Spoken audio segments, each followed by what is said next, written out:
एक बार एक जवान लड़का गौतम बुद्ध के पास आता है और कहता है, बुद्ध, मेरे मन में इतने अश्लील विचार क्यों आते हैं? मेरे मन में अक्सर काम वासना के विचार चलते रहते हैं, जिनके बारे में सोच सोच कर मैं अपना बहुत सा समय और ऊर्जा बर्बाद कर देता हूँ, जिनकी वजह से शांत नहीं रह पाता हूँ और हमेशा ही विपरीत लिंग के प्रति आकर्षण महसूस करता हूँ। बुद्ध ने मुस्कुराते हुए कहा, क्या तुम्हें पता है काम वासना होती क्या है? लड़के ने कहा, बुद्ध, मुझे ये तो नहीं पता काम वासना का मतलब क्या है, लेकिन ये जो कुछ भी है बहुत बुरी है। बुद्ध ने कहा कि प्राकृतिक रूप से जो भी हमारे अंदर है उसकी कुछ न कुछ जरूरतें हैं। वासना एक प्रकार की भावना है जो हमें किसी न किसी चीज की कमी का एहसास करवाती है। फिर हम उस कमी की पूर्ति के लिए उस चीज की तरफ आकर्षित होना शुरू कर देते हैं। जैसे अगर किसी के पास धन की कमी है तो उसके अंदर धन की वासना उत्पन्न हो जाएगी, यानी धन का आकर्षण उत्पन्न होगा। तो वासना कुछ और नहीं बल्कि एक प्रकार की कमी है, एक प्रकार की जरूरत का एहसास है, और जब ये जरूरत शारीरिक हो तो हम इसे काम वासना कह देते हैं।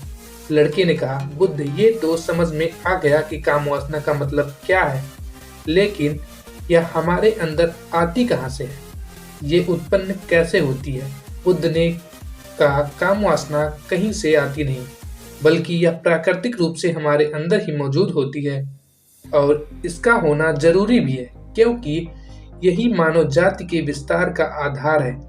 लड़के ने कहा, बुद्ध, जब काम वासना प्राकृतिक रूप से हमारे अंदर मौजूद है तब फिर लोग काम वासना को गलत क्यों बोलते हैं? बुद्ध ने कहा, यह एक बहुत बड़ी समस्या है कि लोगों ने काम वासना को गलत नजरिए से देखना शुरू कर दिया है, इसे दबाने की कोशिश करना शुरू कर दिया है। काम वासना का होना गलत नहीं, बल्कि काम वासना का बेलगाम होना गलत है। केवल उसी के बारे में हमेशा सोचना, केवल उसी के लिए जीना, केवल उसी को अपने जीवन का लक्ष्य बना लेना गलत है। बुद्ध ने उस लड़के से पूछा, तुम्हें क्या लगता है, क्या जानवरों में भी काम वासना होती है? लड़के ने कहा, हाँ बुद्ध, जरूर होती है, क्योंकि आखिर जानवरों को भी तो अपनी पीढ़ी आगे बढ़ानी है।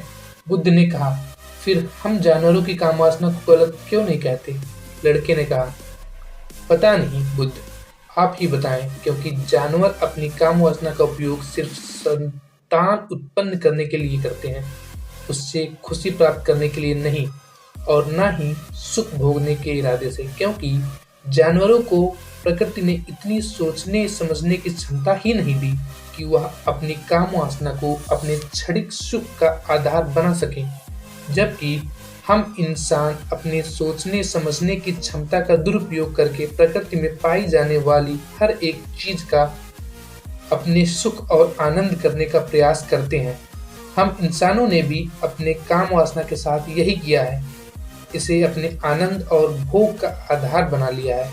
जिस भावना को प्रकृति ने मानव जाति का अस्तित्व बनाए रखने के लिए हमारे अंदर डाला था, उसे हमने जीवन का सर्वोपरि लक्ष्य बना लिखा है, और इंसानी काम वासना का यह बेलगाम होना ही उसके दुखों का कारण है। लड़के ने कहा, क्या काम वासना हावी होती है क्यों?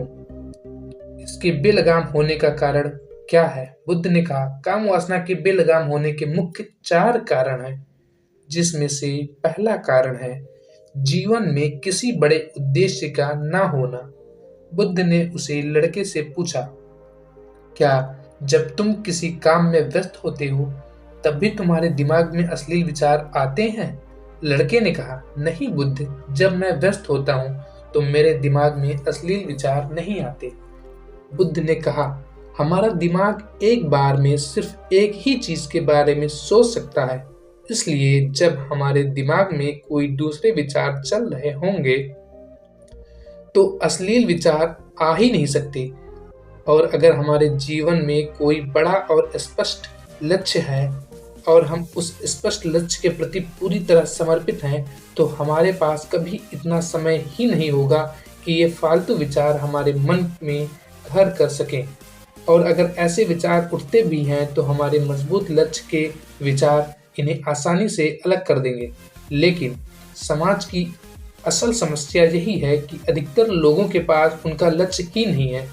काम वासना के बेलगाम होने का दूसरा सबसे बड़ा कारण यह है कि समाज के द्वारा इसे गलत बताकर इसे दबाए जाने की कोशिश करना। लोगों को एक बड़े तबके ने कामुकता को हमेशा ही एक शक की नज़र से देखा है और इसका सबसे बड़ा कारण हमने अपने प्रजनन अंगों को शरीर के बाकी अंगों की तरह स्वीकार नहीं किया, जबकि हमारे प्रजनन अंग भी हमारे शरीर का हिस्सा मात्र है, इससे अधिक कुछ भी नहीं।